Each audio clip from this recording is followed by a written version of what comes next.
cobra had bitten me and filled my veins with poison. But it was worse. It was gout. That was written from experience, I know, he said. So for over half of his ministry, Spurgeon dealt with ever increasingly recurrent pain in his joints that cut him down from the pulpit again and again until those three diseases conspired to kill him at age 57. Number 5. On top of the physical suffering, Spurgeon had to endure a life of public ridicule and slander, sometimes of the most vicious kind. April 1855, he's been at the church there at New Park Street just a year, and the Essex Standard carries an article that says his style is that of the vulgar colloquial, varied by rant. All the most solemn mysteries of our holy religion are by him rudely, roughly, and impiously handled. Common sense is outraged and decency disgusted. His rantings are interspersed with coarse anecdotes. That's the newspaper. That's the Minneapolis Tribune. The Sheffield and Rotterdam Independent same year, he is a 9 days wonder, a comet that has suddenly shot across the religious atmosphere. He has gone up like a rocket and ere long will come down like a stick. Ha! Some of it was easy to brush off. Most of it wasn't. 1857, he wrote, "Down on my knees have I often fallen with the hot sweat rising from my brow under some fresh slander poured upon me. In an agony of grief, my heart has been well nigh broken." Maybe one of the worst was what fellow ministers in London said about him. From the right and from the left, Joseph Parker on the left across town wrote, "Spurgeon was absolutely destitute of intellectual benevolence. Mr. Spurgeon's was a superlative egotism." And on the right, James Wells, the hyper-Calvinist, said, "I most solemnly have my doubts as to the divine reality of his conversion." All the embattlements of his life come to climax in the downgrade controversy, which was his effort to bring doctrinal integrity to the Baptist Union. In October of 1887, he withdrew from the Baptist Union. And the following January, that would be 4 years before he died, they censured him public with a vote that was humiliating to him. And it looked as though almost everyone had turned against him. 8 years earlier, he had written, "Men cannot say anything worse of me than they have said. I have been belied from head to foot and misrepresented to the last degree. My looks are gone and none can damage me now." But even though he sounded rough and ready most of the time, the pain was almost overwhelming during the downgrade. He wrote in 1891, 8 months before he died, to a friend, "Goodbye. You will never see me again. This fight is killing me."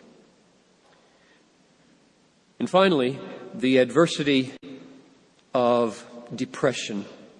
I put it last because I think it was the most debilitating and difficult, and everything else fed into it. And if it could be conquered, the other things would be durable.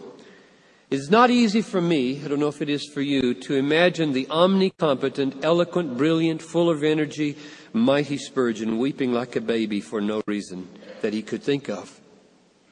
You ever done that? He said, "My spirits were sunken so low." This was age 24, 1858, the first serious bout with depression.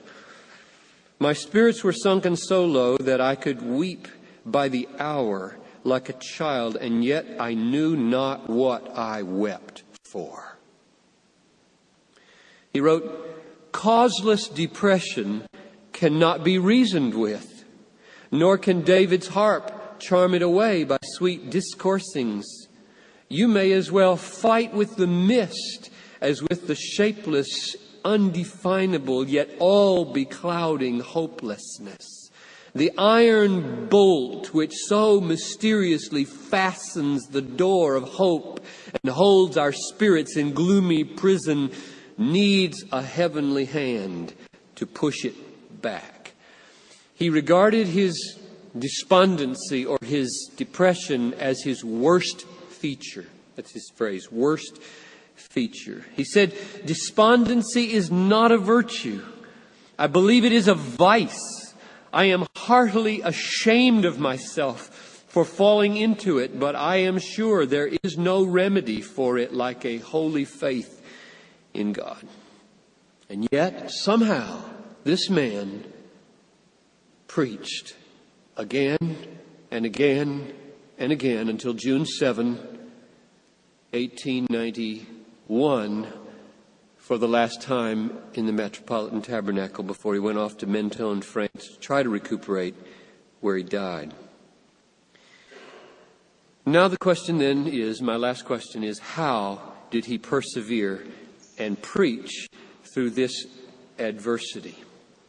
And oh, how many are the strategies of grace. If I had my notes here, I just got page after page of notes on his strategies. And nowhere near can I give you all that I have seen. You must find them, and you must forgive the utter subjectivity of my selectivity. I'm coming from where I'm coming from. I land on where I land on because I get help from them. And if they're not the ones that help you, then read on, brothers, because there's lots more in Spurgeon than what I'm going to tell you. Number one, Spurgeon saw his depression. And I put depression first here because I said, if you can tackle that one, if you can rise above the causeless darkness and hopelessness that is like an iron prison on the heart, then you can conquer the others. His depression, he saw as the design of God for the good of his ministry and for the glory of Christ. In other words, the rock bottom salvation of Charles Spurgeon for preaching month after month in and out of depression was the sovereignty of God. That God was over it, in it, turning it, controlling it, assigning it, designing it. He never lost that faith. He could always say that, no matter how black it was, he could at least confess that. Listen to these words, which are so out of step with the way contemporary man and even contemporary evangelicalism attempts to solve its problems of adversity. He said, "It would be a very sharp and trying experience to me to think I have an affliction which God never sent me." Turn the world upside down, Spurgeon. Continuing that sentence. That the bitter cup was never filled by his hand. That my trials were never measured out by him, nor sent to me by his arrangement of their weight and quantity. What kept him going was the absolute confidence that every blackness over his soul was a cloud sent by the living God.